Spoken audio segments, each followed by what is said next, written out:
Babo Kabalen, welcome to Where in Pampanga. For today's video guys, wala po tayo sa Pampanga dahil naimbitahan tayo dito sa may Olongapo City and this is Meet and Eat. I wanna show you a lot of great things dito guys dahil sa isang video lang, sa isang lugar lang, makakapasyal po kayo sa 6 na iba-ibang bansa. I wanna show you more, samahan niyo po ako. Let's go!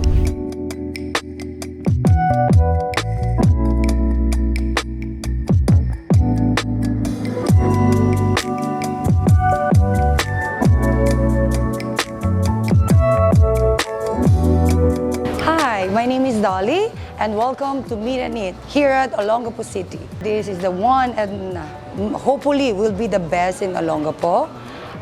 The ambience, the kinds of food, kind of service that we can offer here and affordable price, syempre. Yun ang pinaka-importante sa lahat.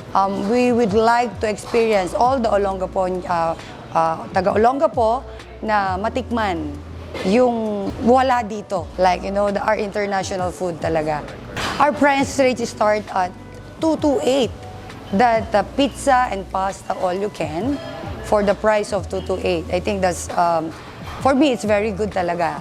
But if you can try all the dishes, 100 plus dishes that we have, eat all you can na.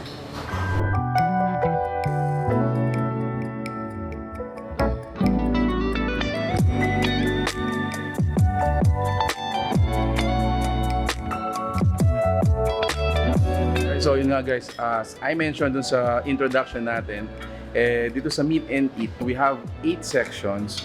Although yung 6 doon, iba-ibang country. So yung first section natin is the little shabu-shabu. Yung shabu-shabu naman kasi actually, yung origin talaga niyan is, for example, may shabu-shabu sa Korea, may sa China, even yung mga neighboring countries na mga yan. So may mga versions na mga shabu-shabu. So yeah, I think this is very general na na shabu-shabu station.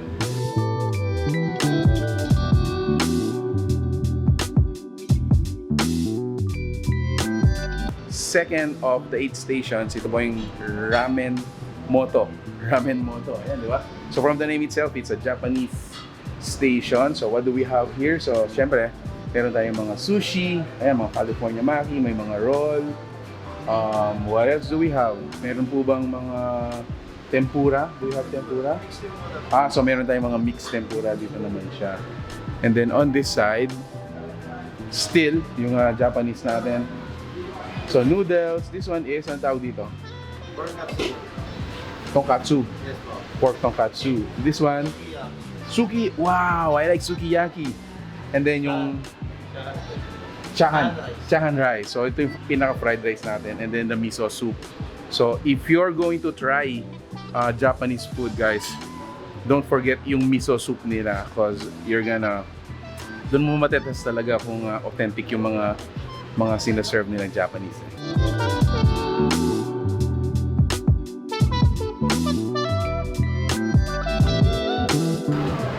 So yun guys, sa mga ayaw namang lumayo sa mga sariling pagkain natin, meron tayong section dito for the Filipino food. So they call it lasap. Now, as of now, yung mga menu natin dito is pineapple chicken, we have binagoongan, meron din tayong beef caldereta, pakbet con bagnet, and of course, di mawawala dyan yung steam rice syempre.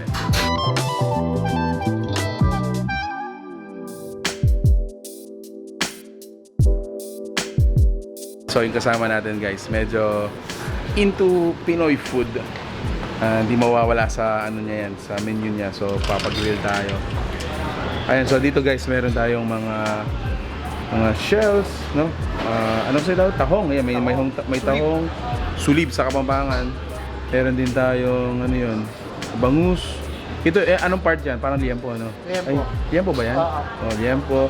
Actually, may iba-iba pa rin silang mga ano, pampalasa, spices, iba-iba rin. Alright, so next section natin guys, they call it Dolce Via at saka yung Steak Up. So this is the Italian and American section naman dito sa Meet and Eat. So notice, meron tayong mga steak, meron tayong mga roasted, pizza of course is Italian. Meron din tayong mga pasta like carbonara, pesto pasta, and some nachos, no? Ooh. So guys, if you're with me, Check this out, roast beef. Ito pa lang guys, sulit. Sobrang sulit na.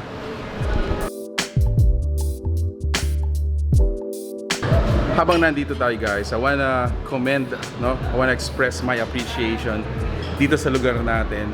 And congratulations sa mga owners and staff, management and everyone, no? Actually, I believe, no?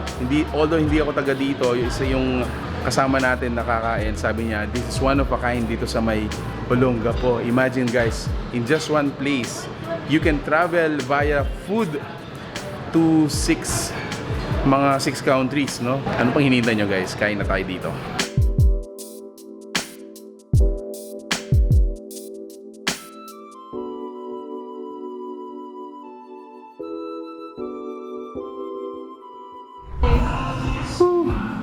So ayun guys, this is our first, ano tawag natin? First batch, parang ganon. And so far, parang nakuha na natin lahat ng mga stations. So meron tayong Japanese, meron tayong shabu-shabu, of course. Meron tayong food na pang Filipino, meron din tayong Chinese. Ito, meron tayong mga Chinese. Korean, of course, hindi mawawala yun. Actually, sa sobrang excited natin, meron na tayo kagad mga dessert. Ito yun. So, cheers, cheers, cheers. Congratulations, Meet and Eat. Isa na namang dadayuhan dito sa sa Olongapo.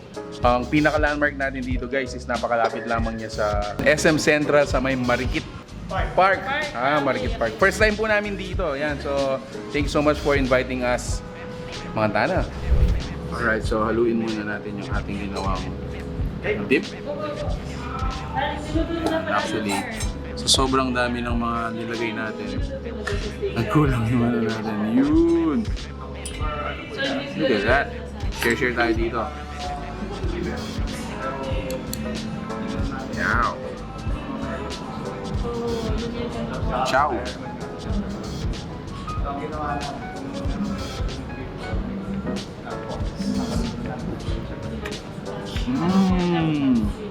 Shabu-shabu pa talaga. Kasi ilan ako na aming shabu-shabu. Kung lahat gusto, ayun na, magkakaproblema na kami. Nakapag-subject natin. Crap. We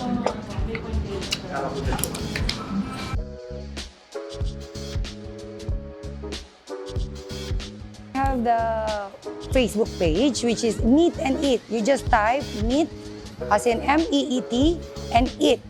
Operation hours, our lunch buffet start at 11 and it end up to 2:30.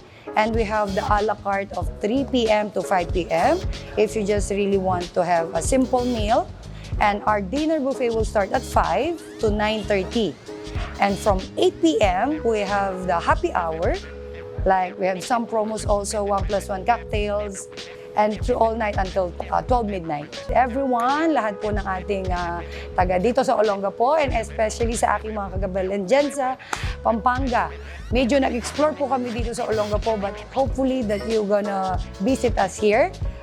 It's just in front of SM Central, along the highway po. Meet and Eat. Please come and visit us here.